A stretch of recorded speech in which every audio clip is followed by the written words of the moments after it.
칸막이 객실. 레이먼드 카브. 마이어스는 스트라스부르의 대학교에 다니는 아들을 만나기 위해 1등석 기차를 타고 프랑스를 지나가고 있었다. 그는 지난 8년 동안 그 아이를 보지 못했다. 이 기간 마이어스와 아이 엄마가 각자의 길을 가기로 하고 아기가 엄마와 함께 산 이래 둘 사이에는 전화도 단 한 장의 엽서도 오가지 않았다. 부부 둘만의 문제에 그 아이가 악의적으로 개입했기 때문에 이혼 결정이 더 빨라졌다고 마이어스는 항상 생각했다. 자신을 향해 달려드는 모습이 마이어스가 마지막으로 본 아들의 모습이었는데 그때 부부는 격렬한 말다툼 중이었다. 마이어스의 아내는 찬장 옆에 서서 부엌 바닥을 향해 독이 그릇을 하나둘 던지고 있었다. 그러더니 그녀는 컵으로 옮겨갔다. 할 만큼 했어 라고 마이어스가 말하자마자 그 아이가 달려들었다. 마이어스는 몸을 빼면서 팔로 아이의 목을 졸랐고 아이는 눈물을 흘리며 마이어스의 등과 콩팥 부위를 주먹으로 때렸다. 마이어스는 아이를 잡은 뒤 그 상황을 최대한 이용했다. 그는 아이를 벽으로 밀어붙인 뒤 죽여버리겠다고 위협했다. 진심이었다.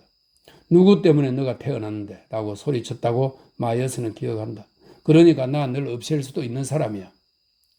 그 끔찍한 일을 다시 떠올리면서 마이어스는 그게 다른 사람의 일이라도 되는 듯 머리를 흔들었다. 사실 그렇기도 했다. 그는 정말 그때와 다른 사람이었다. 그점 그는 혼자 살았고 일을 떠나서는 그 어떤 사람과도 관계를 유지하지 않았다. 밤이면 클래식 음악을 들으며 물새 미끼들에 관한 책을 읽었다. 그는 담배에 불을 붙인 뒤 모자를 푹 눌러 쓴 채 잠이 든 문가의 옆자리 성격 쪽으로는 시선을 돌리지도 않고 창밖만 바라봤다. 이른 아침이라 스쳐가는 초록빛 들판으로 안개가 내려앉아 있었다. 이따금 담장으로 둘러친 농가와 별채들이 눈에 들어왔다. 그는 그것도 그러니까 담장으로 둘러싸인 시골집에서 사는 것도 괜찮은 삶의 방식이겠다고 생각했다. 6시를 막 지났을 즈음이었다. 전날 밤 11시에 밀라노에서 기차에 올라탄 뒤로 마이어스는 한숨도 자지 않았다. 기차가 밀라노를 떠날 때까지만 해도 칸막이 객실에 자신뿐이어서 참 다행이라고 생각했다. 그는 객실에 불을 끄지 않은 채 여행 안내서를 살펴봤다. 그가 읽어보니 그 책들이 설명하는 곳에 가기 전에 읽었으면 좋았을 것 같았다. 자신이 보지 못하거나 하지 못하고 지나친 일들이 너무 많다는 것을 그는 깨달았다. 처음이자 그리고 의심의 여지 없이 마지막 방문이 될 게 틀림없는 이탈리아를 떠나는 그 시점에 그 나라에 대한 많은 정보를 발견하게 돼 그로서는 후회가 됐다. 그는 여행 안내서를 여행 가방 안에 넣은 뒤 그걸 머리 위 선반에 올려놓았다. 그리고 담요 삼아 사용하려고 외투를 벗었다. 그는 전등을 끈 뒤 잠이 찾아오기만을 기다리며 두 눈을 감고 어두운 칸막이 객실에 앉아 있었다. 긴 시간이 흐른 뒤 막 잠이 든다고 생각하는 찰나 기차가 속도를 줄이기 시작했다. 기차는 바젤 외곽의 가니역에 멈추었다. 그 역에서 검은색 양복에 모자를 갖춰 선 중년 남자가 칸막이 객실로 들어왔다. 그 남자는 마이어스가 알아들을 수 없는 언어로 마이어스에게 뭐라고 말을 한 뒤 가죽 가방을 선반에 올려놓았다. 그는 칸막이 객실 건너편 자리에 앉고는 어깨를 쭉 폈다. 그리고는 눈 아래까지 모자를 눌렀었다. 기차가 다시 출발할 즈음에는 이미 살짝 코까지 골 정도로 잠이 들어 있었다. 마이어스는 그가 부러웠다. 얼마 지나지 않아 스위스 관리가 칸막이 객실의 문을 열고 불을 켰다. 영어로 또 다른 언어로 관로석에 설명했습니다. 아마 독일어일 거라고 마이어스는 생각했다. 이렇게 되어 있네요. 또 다른 언어로 관리는 그들에게 여권을 제시하라고 요구했다. 마이어스와 함께 칸막이 객실에 앉아있던 그 남자는 모자를 바로 쓰고 눈을 깜빡거리더니 외투 주머니에 손을 넣었다. 관리는 여권을 살펴보고 그 남자를 면밀히 관찰한 뒤 다시 여권을 돌려주었다. 마이어스도 여권을 내밀었다. 관리는 기록상을 검토하고 사진을 살펴본 뒤 마이어스를 바라보고는 고개를 끄덕이며 여권을 돌려주었다. 그는 전등을 끄고 다시 나갔다. 마이어스의 맞은편에 앉은 남자는 모자를 눈까지 눌러 쓰고 두 다리를 쭉 뻗었다. 그가 곧 잠 속으로 빠져들 것이라고 생각하니 마이어스는 다시 그에게 셈이 났다. 그 후로도 그는 잠들지 못하다가 이제 불과 몇 시간밖에 남지 않은 아들과의 만남에 대해 생각하기 시작했다. 여기에서 그 아이를 보게 되면 그는 어떻게 행동할까? 아들을 안아주어야 할까? 그로서는 그런 기대가 불편하기만 했다. 아니면 그저 손만 내밀며 지난 8년간의 세월은 없었다는 듯이 웃고는 아이의 어깨를 토닥거리는 게 좋을까? 어쩌면 그 아이도 만나서 반가워요. 여행은 어떠셨나요? 같은 말을 몇 마디 할 수도 있으리라. 그러면 마이어스도 말하겠지. 무슨 말이라도. 하지만 그는 자신이 무슨 말을 할지 정말 알 수 없었다. 프랑스인 승무원이 칸막이 객실 옆을 지나갔다. 그는 마이어스와 마이어스의 맞은편에서 잠자고 있던 남자를 들여다봤다. 이미 그 승무원이 두 사람의 차표에 구멍을 냈기 때문에 마이어스는 고개를 돌려 창문 밖을 쳐다봤다. 더 많은 집들이 나타나기 시작했다. 하지만 이제는 담장도 없었고 집들도 더 작았으며 서로 더 가까이 붙어 있었다. 곧 프랑스 마을을 보게 될 것이 분명하다고 마이어스는 생각했다. 안개가 그치고 있었다. 기차는 기적을 울리더니 차단기가 내려진 건널목을 잽싸게 가로질렀다. 그는 스웨터를 입고 틀어올린 머리를 삐인으로 묶은 채 자전거 옆에 서서 쫌살같이 지나가는 기차를 바라보는 젊은 여자를 보았다. 엄마는 잘 지내니? 여기에서 나와 조금 걷기 시작하면 그는 아이에게 그렇게 물을지도 모른다. 엄마 소식은 듣고 있니? 느닷없이 그녀가 죽었을지도 모른다는 생각이 마이어스의 머리를 스쳤다. 하지만 바로 그럴 수는 없는 일이라는 걸 깨달았다. 그랬다면 소식을 들었을 것이다. 어떤 식으로든 소식을 들었을 것이다. 이런 식으로 넋놓고 생각하다가는 마음이 찢어질 수 있다는 걸 그는 알고 있었다. 그는 셔츠의 맨 위 단추를 잠그고 넥타이를 바로 했다. 그리고 옆자리에 외투를 내려놓았다. 그는 신발끈을 묶고 일어선 뒤 잠자고 있던 남자의 다리를 피해 성큼성큼 걸었다. 그는 칸막이 객실 밖으로 나섰다. 마이어스는 복도 창문에 손을 짚어 흔들리는 몸을 지탱하며 객차의 끝까지 걸어갔다. 그는 좁은 화장실로 들어가 문을 잠갔다. 그러고는 물을 틀고 얼굴을 씻었다. 기차는 속도를 줄이지 않은 채 9번 길로 접어들었고 마이어스는 균형을 잡으려고 세면대를 잡았다. 아이에게서 편지가 온 건 2달 전이었다. 간략한 편지였다. 아이는 프랑스에 살고 있다고, 또 지난해부터 스트라스부르에 있는 한 대학교에서 공부하고 있다고 편지했었다. 무슨 여력이 있어서 그 아이가 프랑스까지 가게 됐는지, 혹은 프랑스에 가기 전까지는 어떻게 지냈는지 등에 관한 얘기는 없었다. 편지에 아이의 어머니에 대한 언급, 예컨대 그녀의 건강이 어떤지 혹은 어디에 사는지 등에 관한 언급이 없는 것도 마이어스로서는 충분히 그럴 수 있겠다는 생각이 들었다. 하지만 불가사의하게도 아이는 사랑해요 라는 말로 편지를 끝맺었고 그 때문에 마이어스는 이 점에 대해 오랫동안 생각해야만 했다. 결국 마이어스는 답장을 썼다. 얼마간 숙고한 뒤 마이어스는 언젠가부터 유럽에 잠깐 다녀와야겠다고 생각하고 있었다고 썼다. 스트라스부르 역에 나를 마중 나올 수 있겠니? 마이어스는 사랑하는 아빠가 라고 끝맺었다. 그는 아이에게서 답신을 받았고 여행 준비를 했다. 자신의 비서와 몇몇 회사 동료를 제외하고는 자신이 떠난다는 사실을 알려야만 하는 사람이 아무도 없다는 생각이 머릿속에 떠올랐다. 건설회사에 다니던 그는 그간 모아둔 휴가 일수가 6주에 달했는데 이 여행에 그 휴가 일수를 다 쓸 수 있겠다고 생각했다. 그는 이렇게 하게 돼 기뻤다. 비록 이제는 유럽에서 그 휴가 일수를 모두 써버릴 생각은 사라졌지만 그는 먼저 로마에 갔다. 하지만 혼자서 거리를 걸어다닌 그는 몇 시간 지나지 않아 단체 관광을 신청하지 않은 걸 후회했다. 그는 외로웠다.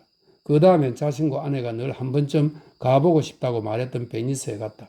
하지만 베니스는 실망스러웠다. 거기서 그는 오징어 튀김을 먹는 외파리 사내를 봤고 어디에서나 흔한 칙칙하고 물때가 탄 건물들을 봤다.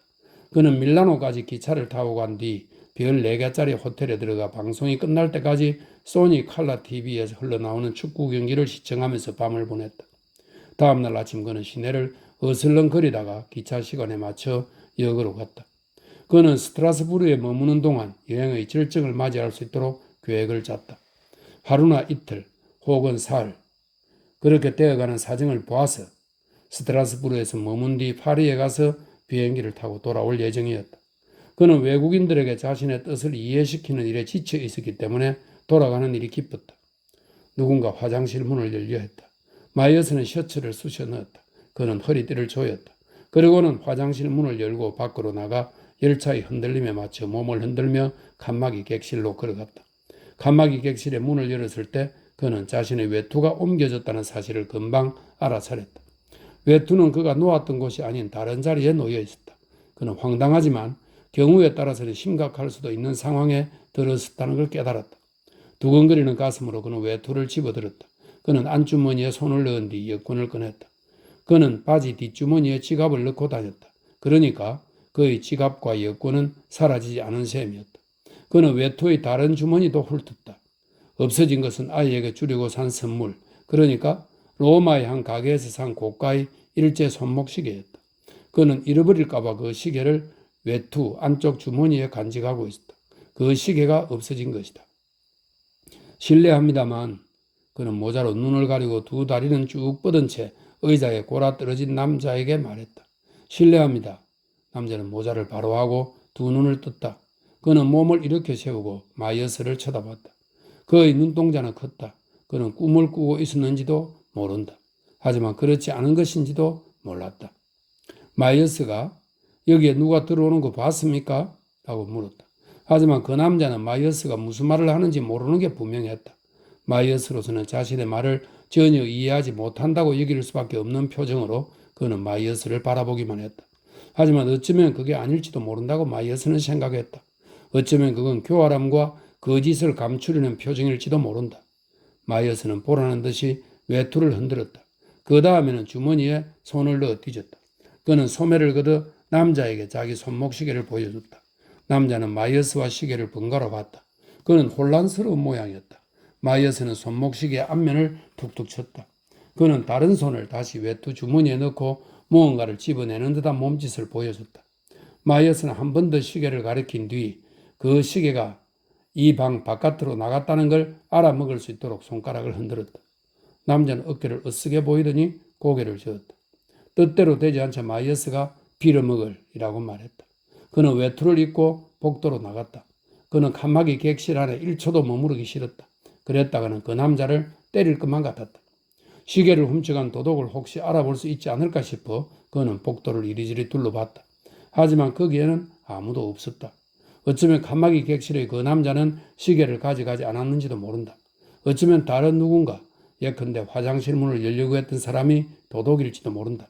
칸막이 객실을 지나치다가 외투와 잠든 남자를 봐둔 뒤 그저 문을 열고 주머니를 뒤지고 나서 문을 닫고 사라졌을 수도 있다. 마이어스는 다른 칸막이 객실 안을 살펴보면서 객차의 끝까지 천천히 걸어갔다. 그가 탄 1등석 객차에는 사람이 그다지 많지 않아 각 칸막이 객실마다 겨우 한두 사람이 있을 뿐이었다. 대부분은 잠들어 있거나 잠든 것처럼 보였다. 다들 눈을 감고 머리를 시트에 기대고 있었다. 한 칸막이 객실에서는 그 또래의 남자가 차창 밖 저는 풍경을 바라보고 있었다.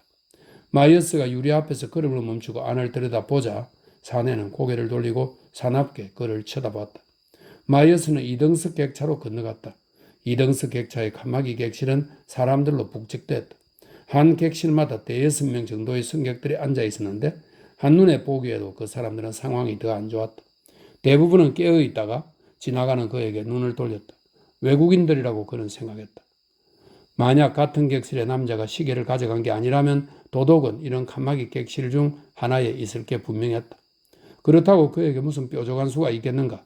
희망은 없어 보였다. 시계는 사라졌다. 지금쯤은 다른 누군가의 주머니 속에 있을 것이었다. 그는 자신에게 일어난 일을 성문에게 설명할 자신이 없었다. 설사 설명한다고 쳐도 그 다음에는 어떻게 하겠는가? 그는 자기 칸막이 객실로 돌아왔다. 안을 들여다보니 그 남자는 다시 얼굴에 모자를 뒤집어 쓴 채 다리를 쭉 뻗고 있었다. 마이어스는 남자의 다리를 넘어가 잠깐 자신의 자리에 앉았다. 어찌나 화가 나는지 머리가 멍할 정도였다. 기차는 이제 도시 근교를 달리고 있었다. 농장과 목초지는 건물의 정면에 발음하기 곤란한 이름을 적어놓은 공장들에게 자리를 내주고 있었다. 기차는 속력을 줄이기 시작했다. 마이어스는 거리를 달리는 자동차와 건널목에 줄지어 서서 기차가 지나가기만을 기다리는 자동차들을 볼 수 있었다. 그는 일어나서 여행 가방을 내렸다. 그는 가방을 무릎에 올려놓고 그저 짜증만 날 뿐인 차창 밖 풍경을 바라봤다. 그때 갑자기 결국 자신은 아이가 보고 싶지 않은 게 아닌가 하는 생각이 그에게 들었다. 자신이 무슨 생각을 했는지 깨달은 그는 충격을 받았고 잠시 그 비열함에 자신이 초라하다고 느꼈다. 그는 머리를 흔들었다. 살아오면서 수많은 바보짓을 했지만 그 여행은 그 중에서도 가장 멍청한 일일지도 몰랐다. 하지만 분명한 건 오래전에 이미 자신의 애정을 거둬들이게 행동했던 그 아이를 만나고 싶은 욕망이 그에게는 없다는 점이었다. 갑자기 그리고 너무나 분명하게 자신에게 달려들던 그 순간의 아이 얼굴이 떠오르면서 쓰라림이 물결처럼 마이어스를 지나갔다. 그 아이는 마이어스의 청춘을 집어삼켜버렸고 그가 연애에서 결혼한 젊은 여인을 신경과민의 알코올 중독자로 바꾸놓고는 번갈아가며 병도 주고 약도 주었다. 도대체 무슨 까닭으로 자신이 싫어하는 누군가를 만나려고 이 먼 길을 나섰단 말인가. 마이어스는 자문했다. 그는 아이의 손, 자기 인생의 적인 그 아이의 손을 잡고 싶지도 않았고 어깨를 토닥거리며 이런저런 안부를 나누고 싶은 생각도 없었다. 그는 아이에게 엄마에 대해 묻고 싶지도 않았다. 기차가 역으로 들어가는 동안 그는 자세를 펴고 앉았다. 객실 내 스피커에서는 프랑스어로 정차역 안내가 흘러나왔다. 마이어스의 맞은편에 앉은 남자가 몸을 움직이기 시작했다. 스피커를 통해 프랑스어로 다른 내용이 흘러나오는 동안 그는 모자를 고쳐 쓰고 의자에 바로 앉았다. 마이어스는 방송 내용을 전혀 알아들을 수 없었다. 기차가 속력을 늦추며 정차하는 동안 그는 더욱 마음이 흔들렸다. 그는 까마귀 객실을 떠나지 않기로 결심했다. 그는 기차가 다시 출발할 때까지 계속 거기 앉아있을 작정이었다. 기차가 출발하면 그는 거기 앉아서 파리행 기차에 앉아서 갈 테고 그러면 끝이다. 그는 혹시 유리를 통해 아이의 얼굴을 보게 될까 걱정하며 조심스레 차창 밖을 내다보았다. 만약 그렇게 된다면 어떻게 할지 그로서는 알 수 없었다. 그는 주먹을 휘두를까봐 걱정이 됐다. 여행 가방을 옆에 두고 외투에 스카프를 두른 채 기차에 오르려고 승차장에 서 있는 몇몇 사람들이 눈에 들어왔다. 짐이 없는 몇몇 사람들은 주머니에 손을 넣은 채 누군가를 기다리는 게 분명한 자세로 서 있었다. 그들 중에 그의 아들은 없었지만 물론 그렇다고 해서 그게 거기 바깥 어딘가에 아들이 없다는 뜻은 아니었다. 마이어스는 여행 가방을 무릎에서 바닥에 내려놓고 의자에 좀 더 몸을 파묻었다. 그의 맞은편에 있던 남자가 하품을 하면서 창밖을 내다봤다. 그러고는 마이어스에게 눈을 돌렸다. 그는 모자를 벗고 손으로 머리카락을 빗어넘겼다. 그리고는 다시 모자를 쓰더니 벌떡 일어서서 짐칸에 놓여있는 가방을 끌어내렸다. 그는 까마귀 객실의 문을 열었다. 하지만 나가기 전에 그는 몸을 돌리고 역 쪽을 가리켰다. 스트라스부르, 남자가 말했다. 마이어스는 얼굴을 돌렸다. 남자는 잠시 머뭇거리다가 가방을 들고 복도로 나갔다. 마이어스는 손목시계도 함께 라는 걸 확실히 느꼈다. 하지만 그건 이제 그의 관심사가 아니었다. 그는 다시 한번 차창 밖을 내다보았다. 역으로 들어가는 문 앞에 앞치마를 두르고 서서 담배를 피우는 사내가 보였다. 그 사내는 긴 치마를 입고 아기를 안은 채 서 있는 여자에게 무언가를 설명하는 승무원 두 사람을 바라보고 있었다. 그 여자는 설명을 들은 뒤 고개를 끄덕이고는 좀 더 얘기를 들었다. 그녀는 팔을 옮겨가며 아기를 안았다. 승무원들은 계속 말했다. 그녀는 듣고만 있었다. 승무원 중 하나가 아기의 턱을 간지렸다. 여자는 아래를 내려다보며 미소를 지었다. 그녀는 다시 다른 팔로 아기를 안으며 계속 귀를 기울였다. 자신의 객차에서 조금 떨어진 승차장에서 포옹하는 젊은 연인을 마이어스는 보았다. 그때 젊은 남자가 안고 있던 팔을 풀었다. 그는 뭐라고 말하더니 작은 여행 가방을 집어들고 기차에 올라타기 위해 움직였다. 여인은 떠나가는 그를 지켜봤다. 그녀는 얼굴 쪽으로 손을 들더니 손등으로 두 눈을 차례차례 훔쳤다. 잠시 뒤 누군가를 따라가는 것처럼 기차에서 시선을 떼지 않은 채 승차장을 걸어가는 그녀의 모습이 마이어스의 눈에 보였다. 그는 여인에게서 시선을 떼고 역 대합실 위에 매달린 큰 시계를 바라봤다. 그는 승차장 여기저기를 바라봤다. 아이는 어디에서도 보이지 않았다. 늦잠을 잤을 수도 있고 혹은 아이 역시 마음을 바꿨을 수도 있다. 어쨌든 마이어스로서는 마음이 놓였다. 다시 시계를 바라보다가 그는 자신이 앉은 차창 쪽으로 뛰어오는 그 젊은 여인에게로 시선을 돌렸다. 마이어스는 그녀가 창문을 두들기기라도 하는 듯 조금 물러났다. 까마귀 객실의 문이 열렸다. 바깥에 서 있던 그 젊은 남자가 객실로 들어와 문을 닫고 그에게 봉주르라고 말했다. 대답을 기다리지도 않고 그는 작은 여행 가방을 머리 위 짐칸에 던져 넣은 뒤 창 쪽으로 다가갔다. 실례합니다. 그는 창문을 내렸다. 말이 그가 말했다. 젊은 여인은 웃는 듯 우는 듯 묘한 표정을 지었다. 젊은 남자는 그녀의 손을 끌어당겨 손가락에 입을 맞추기 시작했다. 마이어스는 고개를 돌리고 이를 악물었다. 곧 기차가 출발할 거라고 외치는 승무원의 목소리가 들렸다. 누군가가 호루라기를 불었다. 이내 기차는 승차장을 빠져나가기 시작했다. 젊은 남자는 여인의 손을 놓았지만 기차가 빠져나가는 동안 계속해서 그녀에게 손을 흔들었다. 하지만 기차는 조금만 움직였을 뿐 뻥 뚫린 조차장으로 들어갔고 그 순간 마이어스는 갑자기 기차가 멈추는 것을 느꼈다. 젊은 남자는 창문을 닫고 문 쪽의 좌석으로 갔다. 그는 외투에서 신문을 꺼내 읽기 시작했다. 마이어스는 일어나 문을 열었다. 그는 복도의 끝, 객차들이 연결되는 지점까지 갔다. 그는 왜 기차가 멈췄는지 알지 못했다. 무언가 잘못된 것 같았다. 그는 차창 쪽으로 움직였다. 그러나 보이는 것이라고는 객차들을 분리시키거나 교체하는 등 기차를 조립하는 데 사용하는 복잡한 선로 시스템 뿐이었다. 그는 차창에서 물러섰다. 옆칸으로 연결된 문에는 미시오라는 글씨가 적혀 있었다. 마이어스는 주먹으로 그 글씨를 쳤고 문은 스르르 열렸다. 그는 다시 2등 객차에 왔다.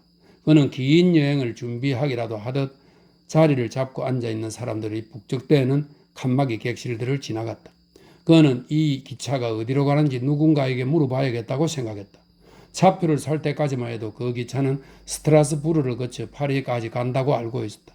하지만 칸막이 객실 중 하나에 머리를 들이받고 정확한 발음이 뭔지는 모르겠지만 파리라고 마치 목적지에 도착한 것인 양 묻는 게 마이어스로서는 창피하게 느껴졌다. 덜컹거리는 큰 소리를 듣자마자 기차는 조금 뒤로 움직였다. 다시 여기 보이자 아이 생각이 한 번 더 났다. 아마도 그 아이는 여기까지 뛰어오느라 숨을 헐떡거리며 거기 서서 아버지에게 무슨 일이라도 생긴 게 아닌지 의아해하고 있을지 몰랐다. 마이어스는 고개를 가로저었다. 그가 타고 있는 객차의 아래쪽에서 끽끽거리는 쇳소리가 나더니 무언가가 다가와서 세차게 부딪히고는 자리를 잡았다. 마이어스는 미로 같은 선로들을 내다보다가 기차가 다시 움직이기 시작했다는 사실을 알아차렸다. 그는 돌아서서 허겁지겁 객차의 끝으로 가서 원래 자기가 앉아있던 객차로 넘어갔다. 그는 복도를 걸어 자신의 칸막이 객실로 갔다. 하지만 신문을 읽고 있던 젊은 남자는 없었다. 그리고 마이어스의 여행 가방도 없었다. 그건 그가 타고 있던 칸막이 객실이 아니었던 것이다. 번쩍 정신이 들며 그는 기차가 조차장에 있는 동안 자신이 타고 있던 객차를 떼어낸 뒤 다른 2등 객차를 연결시킨 게 분명하리라는 사실을 알아차렸다.